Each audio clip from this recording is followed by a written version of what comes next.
설날 아침 시댁 거실 문을 열었습니다. 소파에 그녀가 앉아 있었습니다. 남편의 불륜녀였습니다. 시어머니가 웃으며 말했습니다. 소희야, 우리 며느리 왔니? 며느리.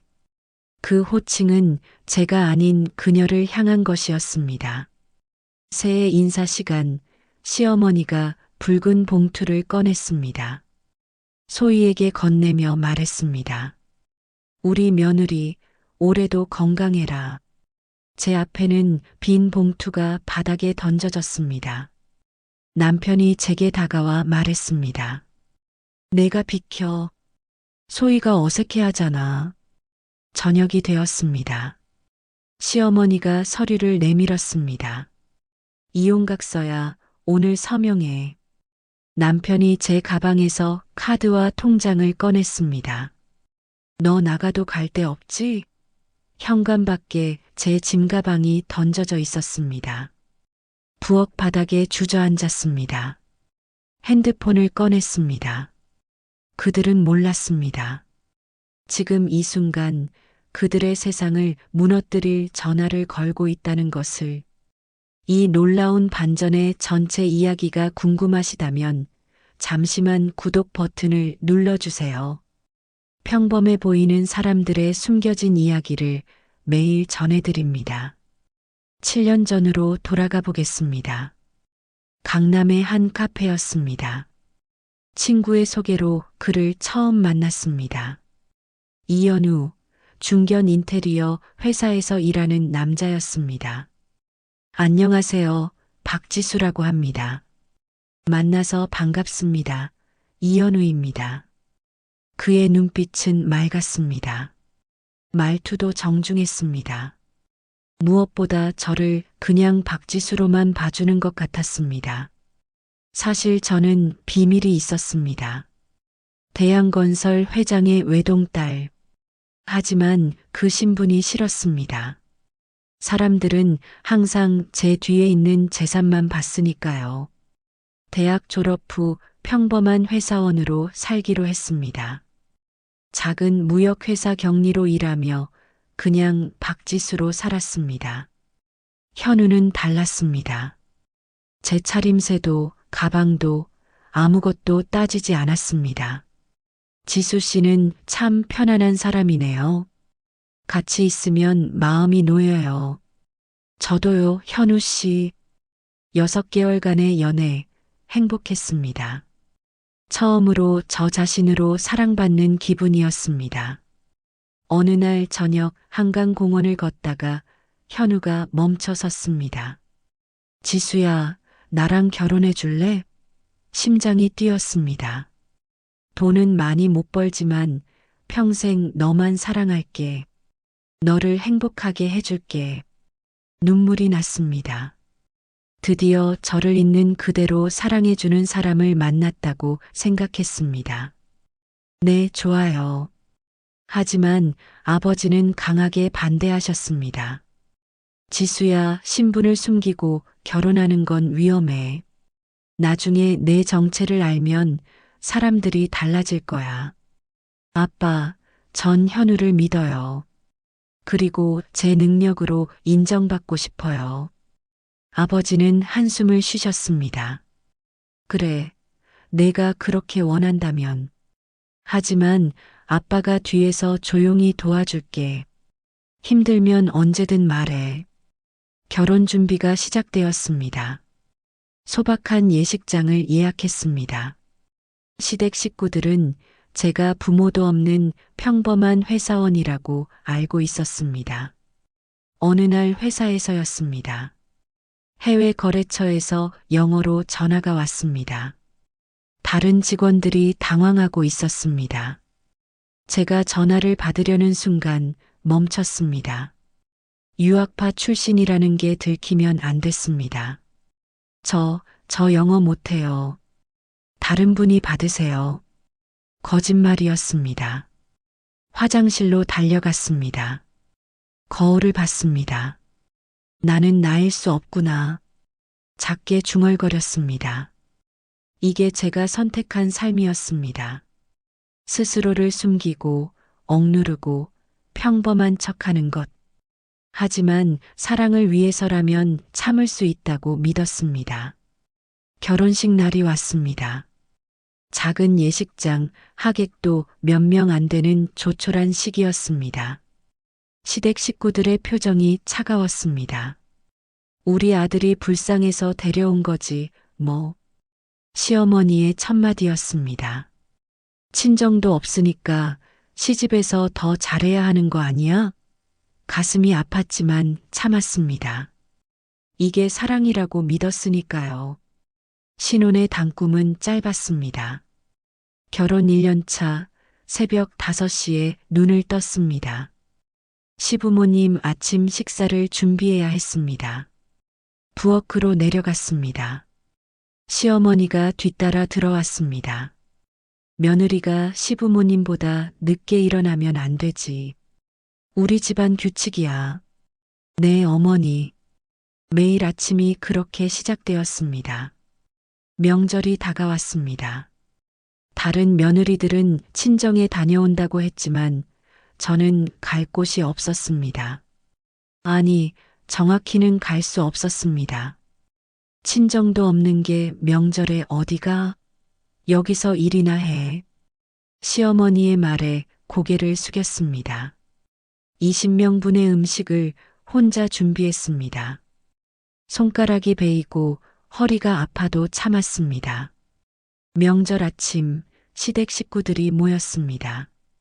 세뱃돈을 나눠주는 시간이었습니다. 테이블 위에 놓인 붉은 봉투들, 시아버지, 시어머니, 현우, 시누이, 조카들 모두의 이름이 적혀 있었습니다. 제 이름만 없었습니다. 손을 뻗었다가 멈췄습니다. 시어머니가 쳐다봤습니다. 왜? 내 것도 있을 줄 알았어? 아무 말도 할 수 없었습니다.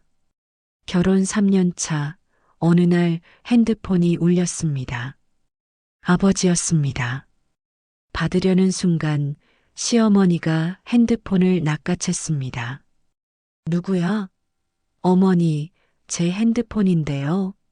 며느리가 친정 행세하면 안 되지. 고아인 척 해야지. 누구랑 통화해? 핸드폰을 빼앗겼습니다.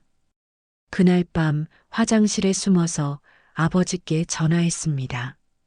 아빠, 지수야, 괜찮니? 괜찮아요. 조금만 더 참을게요. 목소리가 떨렸습니다. 지수야, 힘들면 언제든 말해. 아빠가 바로 데리러 갈게. 아니에요, 전 괜찮아요. 거짓말이었습니다. 괜찮지 않았습니다. 다음 날 아침이었습니다. 명절 음식을 준비하고 있었습니다. 거실에서 남편의 목소리가 들렸습니다. 친정도 없는 내가 뭘 바라냐? 시아버지에게 하는 말이었습니다. 손이 멈췄습니다. 핸드폰을 꺼냈습니다. 아버지 번호를 눌렀습니다. 벨이 울렸습니다. 하지만 끊었습니다. 도움을 청할 수 없었습니다. 남편이 절 그렇게 보고 있었으니까요. 명절 음식 앞에 혼자 앉아 있었습니다. 눈물이 났습니다. 하지만 다시 일어났습니다. 칼을 들었습니다. 재료를 썰기 시작했습니다. 이게 제가 선택한 삶이었습니다.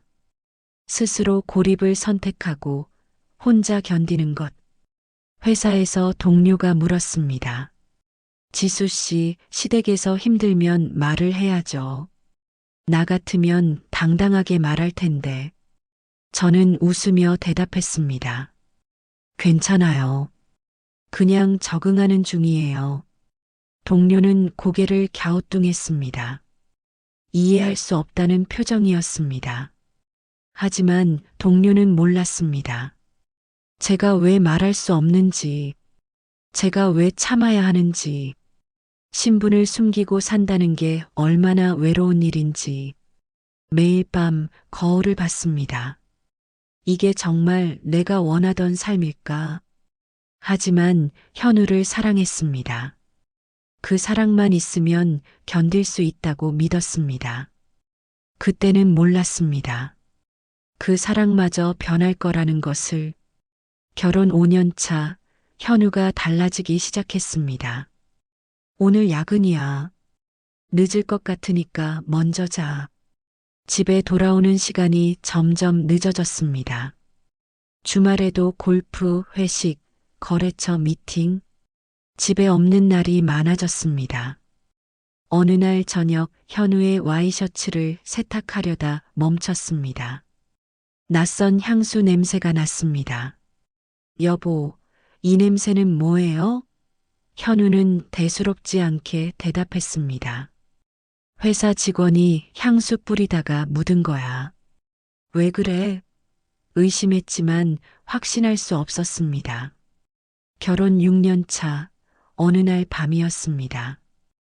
현우가 샤워하러 간 사이 핸드폰에서 카톡 알림이 울렸습니다. 화면을 봤습니다. 한소희, 회사 후배라고 들었던 이름이었습니다.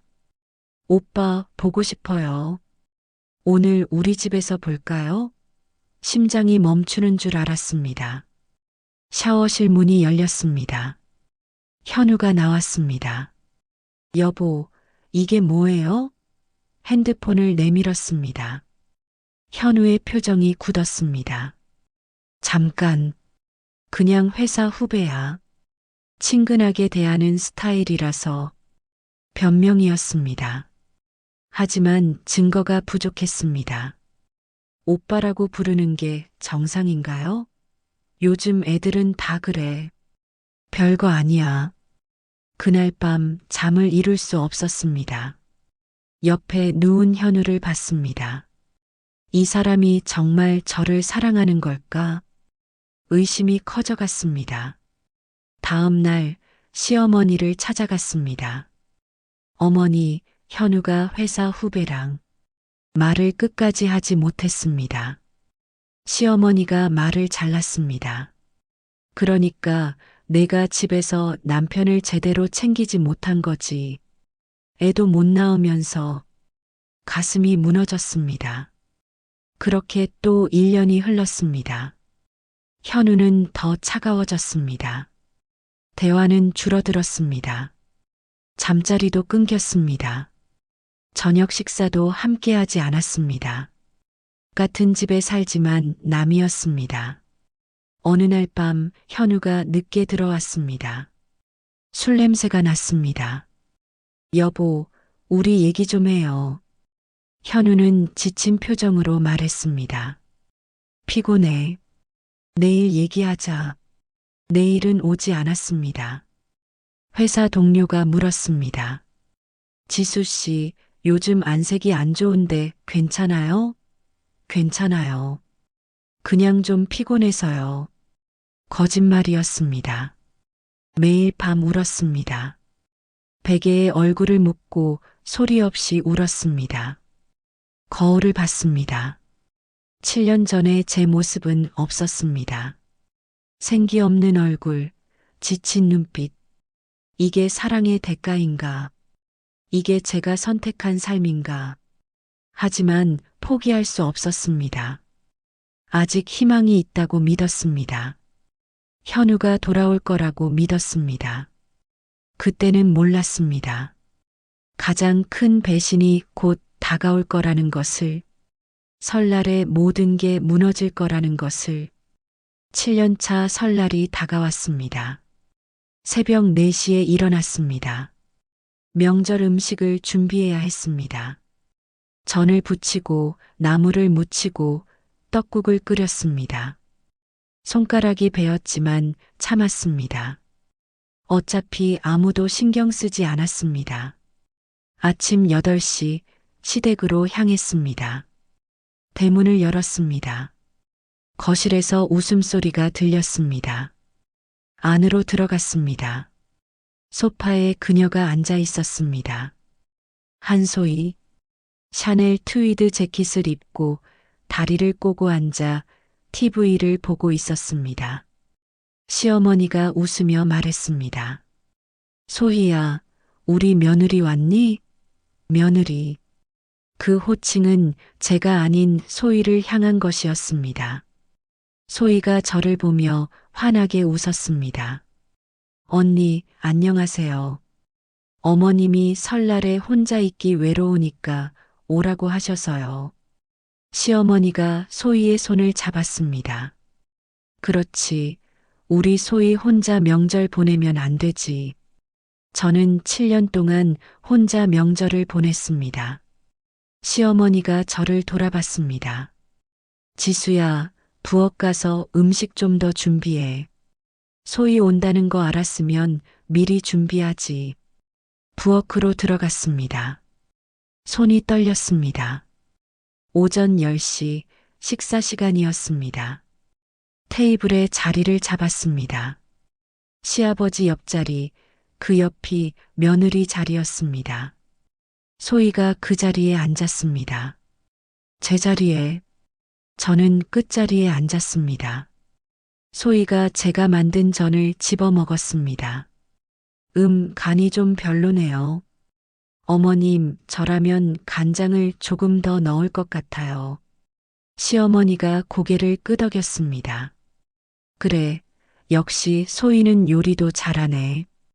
우리 지수는 7년 했어도 아직도 이 모양이야. 현우는 아무 말도 하지 않았습니다. 그저 밥만 먹고 있었습니다. 식사 후 새해 인사 시간이었습니다. 시아버지와 시어머니가 상석에 앉았습니다. 소희가 먼저 나가 절을 올렸습니다. 새해 복 많이 받으세요. 아버님, 어머님. 시어머니가 웃으며 말했습니다. 그래, 우리 소희 올해도 건강하고. 시어머니가 붉은 봉투를 꺼냈습니다. 소희에게 건넸습니다. 우리 며느리 잘 쓰렴. 제 차례였습니다. 앞으로 나가려는 순간 시어머니가 손을 들었습니다. 지수는 됐어. 설거지 좀 해. 그릇이 많이 쌓였어. 절도 받지 못했습니다. 부엌으로 들어갔습니다. 찬물에 손을 담그며 눈물을 참았습니다. 소희가 부엌으로 들어왔습니다. 언니, 설거지 힘들죠? 제가 도와드릴까요? 괜찮아요. 소희가 낮은 목소리로 말했습니다. 아, 그리고 언니. 오빠랑 저 이제 공개할 거예요. 어머님, 아버님도 다 아세요. 심장이 얼어붙었습니다. 오빠가 다음 주에 이혼 이야기 꺼낼 거래요. 언니도 마음 준비하세요. 소희는 웃으며 부엌을 나갔습니다. 그 자리에 서 있었습니다. 7년이 무너지는 소리가 들렸습니다. 저녁 6시 시댁 식구들이 거실에 모였습니다. 시어머니가 서류 봉투를 꺼냈습니다. 테이블 위에 놓았습니다. 이혼각서야. 오늘 여기 서명해. 손이 떨렸습니다. 어머니, 이게 무슨... 시어머니가 말을 잘랐습니다. 소희가 들어올 거니까 내 방 치워야 하잖아. 현우가 들어왔습니다. 제 가방을 들고 있었습니다. 카드와 통장을 꺼냈습니다. 테이블 위에 올려놓았습니다. 이거 내가 보관할게. 여보, 그게 제 거예요. 현우가 차갑게 말했습니다. 너 어차피 쓸데 없잖아. 시아버지가 소파에 앉아 말했습니다. 지수 씨, 우리도 어쩔 수 없어요. 회사 일도 있고, 가족 체면도 있고, 그러니까 조용히 정리합시다. 조용히 정리. 7년이 그렇게 정리되는 것이었습니다. 현우가 저를 똑바로 쳐다봤습니다. 그 눈빛은 낯설었습니다. 지수야, 현실을 봐. 내가 사라져야 우리 회사도, 우리 가족도 산다. 넌 아무것도 없잖아. 친정도 없고, 의지할 데도 없고, 가슴에 칼이 꽂히는 것 같았습니다. 현우의 입에서 나온 말이었습니다. 7년을 함께 산 남편의 입에서 시어머니가 펜을 내밀었습니다. 여기 서명하고 내일 아침까지 나가. 빨리 처리해야지. 너 나가도 갈 데 없지? 그냥 순순히 해. 시아버지가 덧붙였습니다. 짐은 문 밖에 놓아뒀으니까 내일 가져가요. 일어났습니다. 현관으로 갔습니다. 문을 열었습니다. 제 짐가방들이 밖에 던져져 있었습니다. 7년 동안 이 집에서 살았던 흔적들. 그렇게 버려져 있었습니다. 다시 거실로 돌아왔습니다. 시댁 식구들이 저를 쳐다봤습니다. 소희도 소파에 앉아 있었습니다. 승리한 표정이었습니다. 저는 조용히 말했습니다. 알겠습니다. 내일까지 나가겠습니다. 부엌으로 들어갔습니다. 바닥에 주저앉았습니다. 다리에 힘이 풀렸습니다. 숨이 막혔습니다. 7년 동안 참았던 모든 것들이 무너졌습니다. 핸드폰을 꺼냈습니다. 떨리는 손으로 번호를 눌렀습니다. 아버지, 전화벨이 2번 울렸습니다. 지수야, 무슨 일이니? 아버지의 목소리가 들렸습니다. 눈물이 터져 나왔습니다. 아빠, 왜 울어? 무슨 일 있었어? 목소리가 나오지 않았습니다. 한참을 울다가 겨우 말했습니다. 아빠, 이제 끝내고 싶어요. 아버지는 잠시 침묵하셨습니다. 무슨 일인지 말해봐. 천천히 말했습니다. 시댁에서 오늘 설날에 현우 불륜녀를 데려왔어요. 제자리에 그 여자를 앉히고 저한테는 설거지를 시켰어요. 절도 못 받게 했어요. 아버지의 목소리가 낮아졌습니다. 뭐라고? 그리고 이혼각서를 내밀었어요. 카드랑 통장도 빼앗겼어요. 짐도 문 밖에 던져놨어요. 나가라고 했어요. 현우가 그랬어요. 제가 사라져야 자기 가족이 산다고. 저한테 아무것도 없다고. 아버지는 한동안 침묵하셨습니다. 그리고 나지막하지만 확고한 목소리로 말씀하셨습니다. 지수야, 이혼하고 싶으면 해. 그리고 넌 시댁을 무너뜨리고 싶니? 눈물을 닦았습니다. 네, 아빠. 그럼 아빠가 처리해 줄게. 월요일 아침부터 시작할 거야. 고마워요, 아빠. 우리 딸이 7년 동안 당한 만큼 그들도 대가를 치러야지. 전화를 끊었습니다. 바닥에 앉아 있었습니다. 7년 동안 참았습니다. 하지만 이제는 끝입니다. 거실로 나갔습니다. 조용히 말했습니다. 내일 나가겠습니다. 그들은 몰랐습니다. 지금 이 순간 그들의 세상이 무너질 준비가 되어 있다는 것을. 같은 시각 서울 강남 대양건설 본사 회장실이었습니다. 아버지는 비서실장을 불렀습니다. 실장, 드림인테리어 관련 자료 다 정리됐나? 네, 회장님. 여기 있습니다. 비서실장 김태영이 두꺼운 파일을 올려놓았습니다.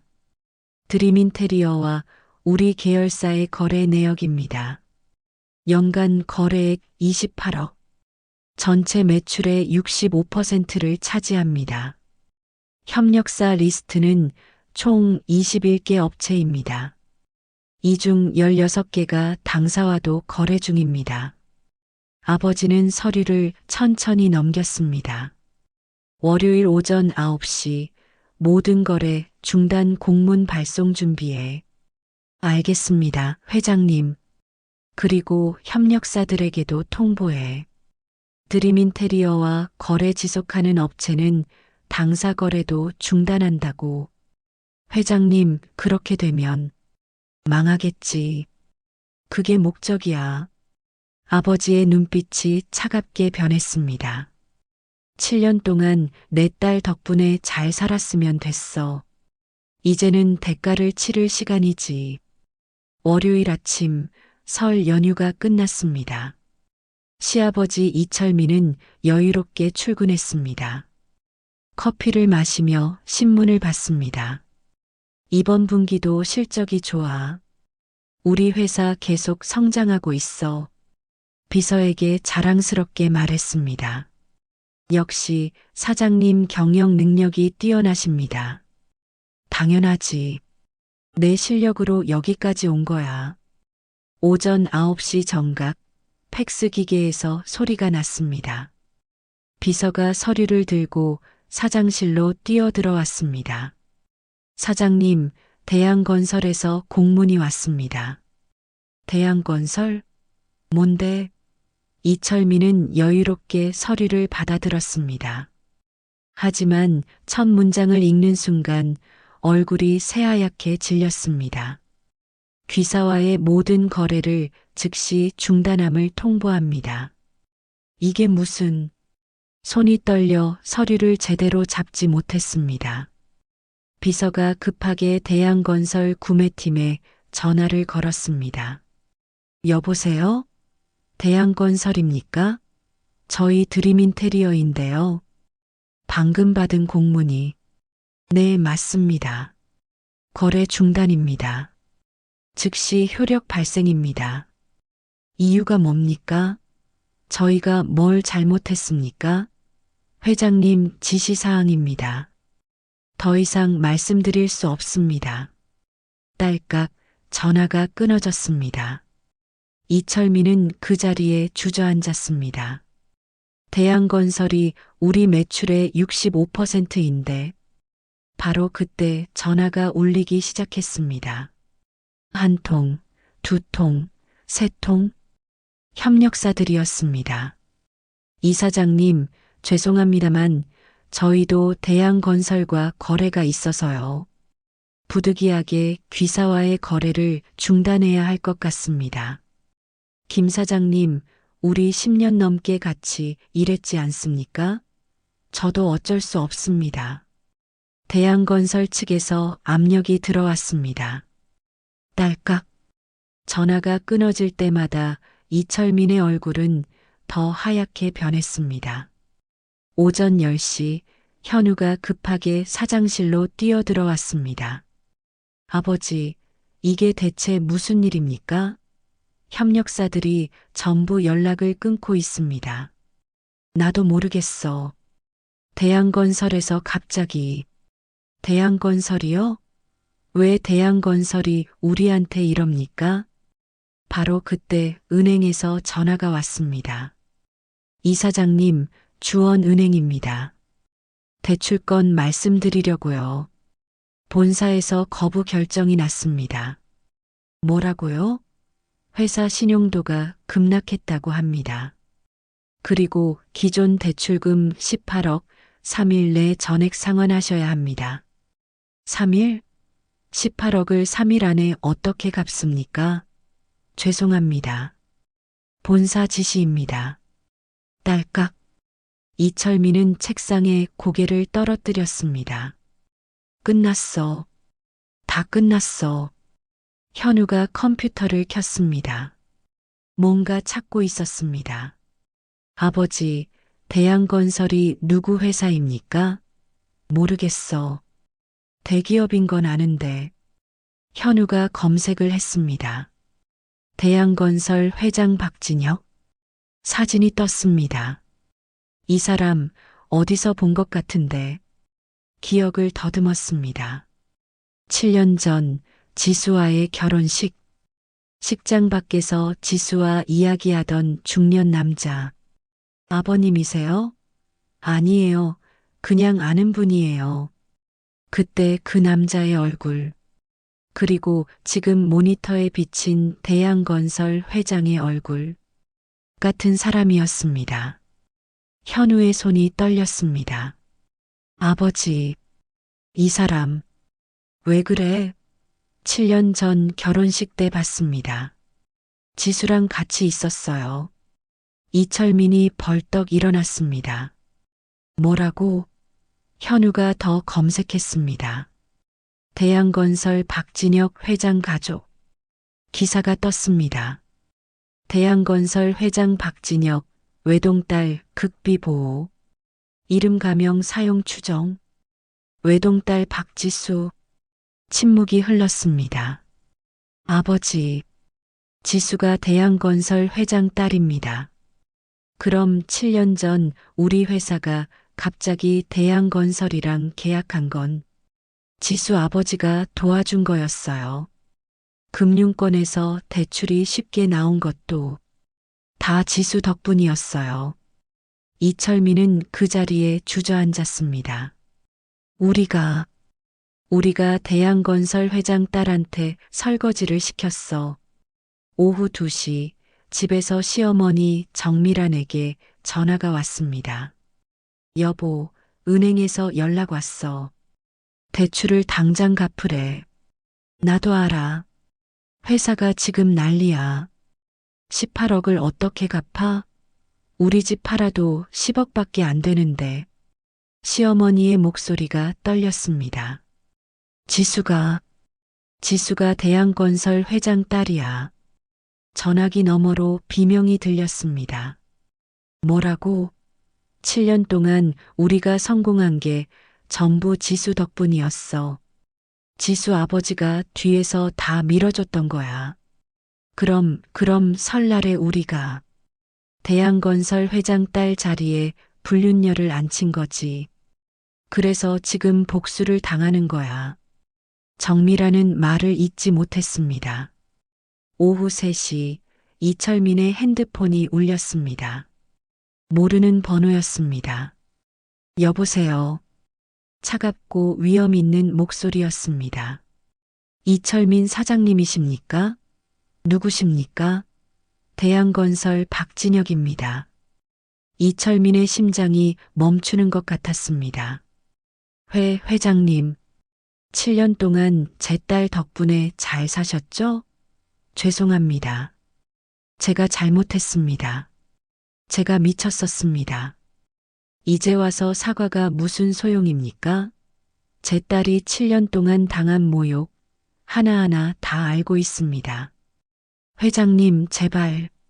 설날에 불륜녀를 데려와 제 딸 자리에 앉히고 제 딸한테 설거지를 시켰죠. 그건 제가 정신이 나가서. 그래서 오늘부터 당신 회사는 끝입니다.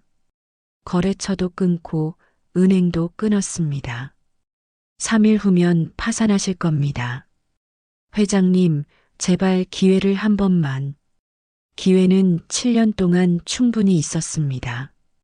제 딸을 제대로 대했으면 됐어요. 제발이요. 딸깍 전화가 끊어졌습니다. 화요일 오전 가정법원 이혼 조정실 앞이었습니다. 저는 변호사와 함께 복도를 걸어갔습니다.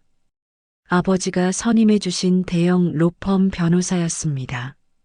복도 끝에서 누군가 달려왔습니다. 시어머니였습니다. 지수야. 저는 걸음을 멈췄습니다. 시어머니는 제 앞에서 무릎을 꿇었습니다. 법원 복도 한가운데서 지수야, 제발 어머니 좀 살려줘. 지나가던 사람들이 쳐다봤습니다. 저게 무슨 일이야? 며느리한테 무릎 꿇는 건가? 시어머니는 눈물을 흘리며 말했습니다. 어머니가 잘못했어. 정말 잘못했어. 미쳤었어. 일어나세요. 차갑게 말했습니다. 지수야, 제발 우리 회사 살려줘. 은행에서. 어머니는 결국 그것밖에 안 보이시는군요. 만약 제가 정말 고아였다면 어머니는 지금도 저를 무시하셨을 거예요. 시어머니는 말문이 막혔습니다. 어머니, 7년 동안 저한테 뭐라고 하셨죠? 고아 주제에 친정도 없는 게 애도 못 낳으면서. 기억하세요?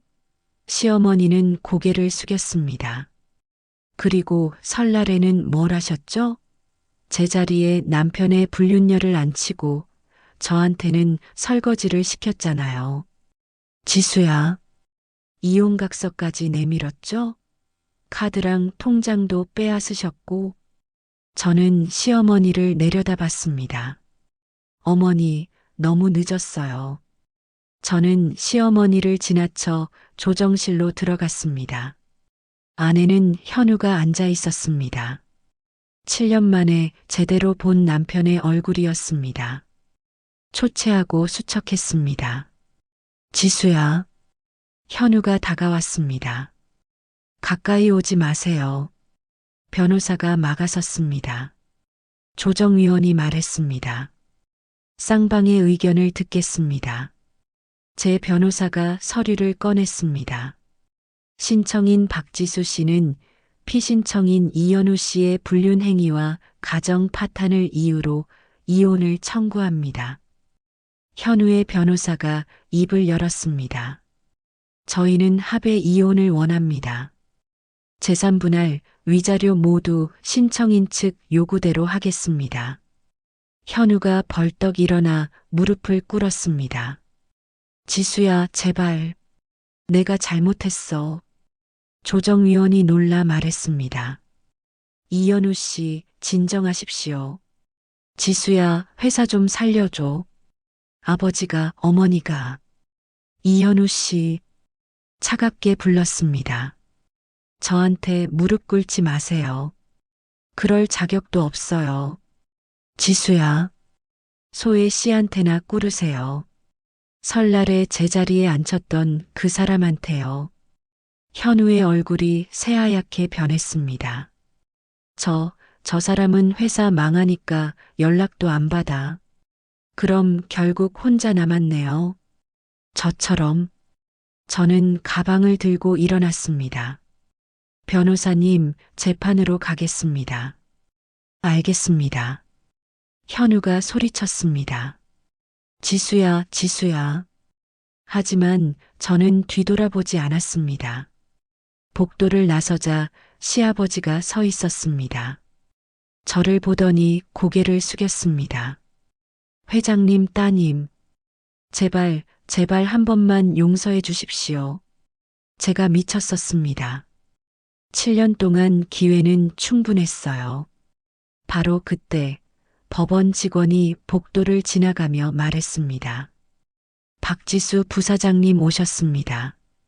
시댁 식구들이 얼어붙었습니다. 부사장님? 전 이제 박지수가 아니라 대양건설 부사장 박지수입니다. 다음 주부터 출근합니다. 시아버지의 입이 떡 벌어졌습니다.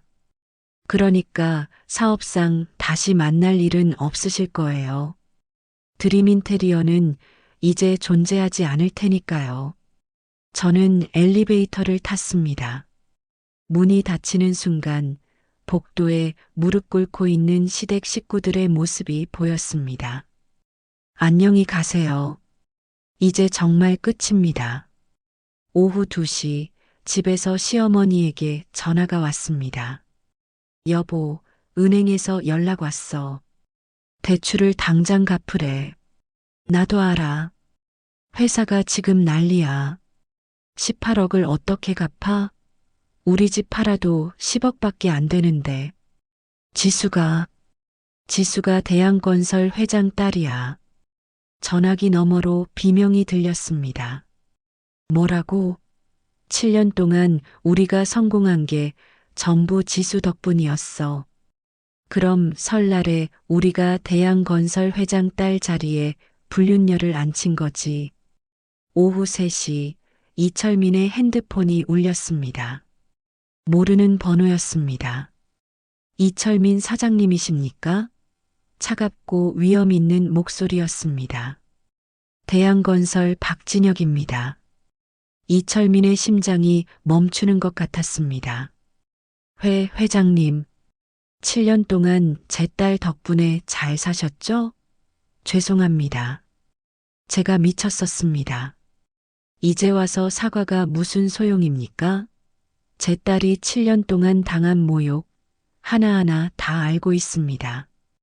설날에 불륜녀를 데려와 제 딸 자리에 앉히고 제 딸한테 설거지를 시켰죠. 그래서 오늘부터 당신 회사는 끝입니다. 회장님, 제발. 기회는 7년 동안 충분히 있었습니다. 딸깍 전화가 끊어졌습니다. 화요일 오전 가정법원 이혼 조정실 앞이었습니다. 저는 변호사와 함께 복도를 걸어갔습니다. 복도 끝에서 시어머니가 달려왔습니다. 지수야. 시어머니는 제 앞에서 무릎을 꿇었습니다. 법원 복도 한가운데서 지수야, 제발 어머니 좀 살려줘. 지나가던 사람들이 쳐다봤습니다. 어머니는 결국 그것밖에 안 보이시는군요. 만약 제가 정말 고아였다면 어머니는 지금도 저를 무시하셨을 거예요. 시어머니는 말문이 막혔습니다. 어머니, 7년 동안 저한테 뭐라고 하셨죠? 고아 주제에 친정도 없는 게 애도 못 낳으면서 그리고 설날에는 제자리에 남편의 불륜녀를 앉히고 저한테는 설거지를 시켰잖아요. 이혼각서까지 내밀었죠? 어머니, 너무 늦었어요. 저는 시어머니를 지나쳐 조정실로 들어갔습니다. 안에는 현우가 앉아 있었습니다. 조정위원이 말했습니다. 쌍방의 의견을 듣겠습니다. 제 변호사가 서류를 꺼냈습니다. 신청인 박지수 씨는 피신청인 이현우 씨의 불륜 행위와 가정 파탄을 이유로 이혼을 청구합니다. 현우가 벌떡 일어나 무릎을 꿇었습니다. 지수야, 제발. 회사 좀 살려줘. 이현우 씨. 차갑게 불렀습니다. 저한테 무릎 꿇지 마세요. 소혜 씨한테나 꿇으세요. 설날에 제자리에 앉혔던 그 사람한테요. 현우의 얼굴이 새하얗게 변했습니다. 저 사람은 연락도 안 받아. 그럼 결국 혼자 남았네요. 저처럼. 저는 가방을 들고 일어났습니다. 변호사님, 재판으로 가겠습니다. 복도를 나서자 시아버지가 서 있었습니다. 회장님, 따님, 제발 용서해 주십시오. 7년 동안 기회는 충분했어요. 바로 그때 법원 직원이 지나가며 말했습니다. 박지수 부사장님 오셨습니다.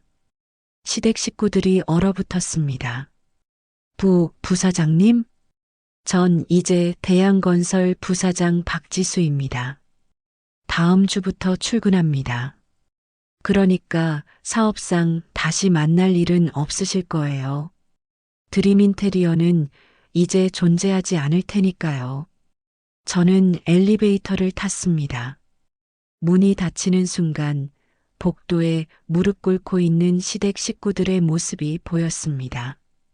안녕히 가세요. 이제 정말 끝입니다.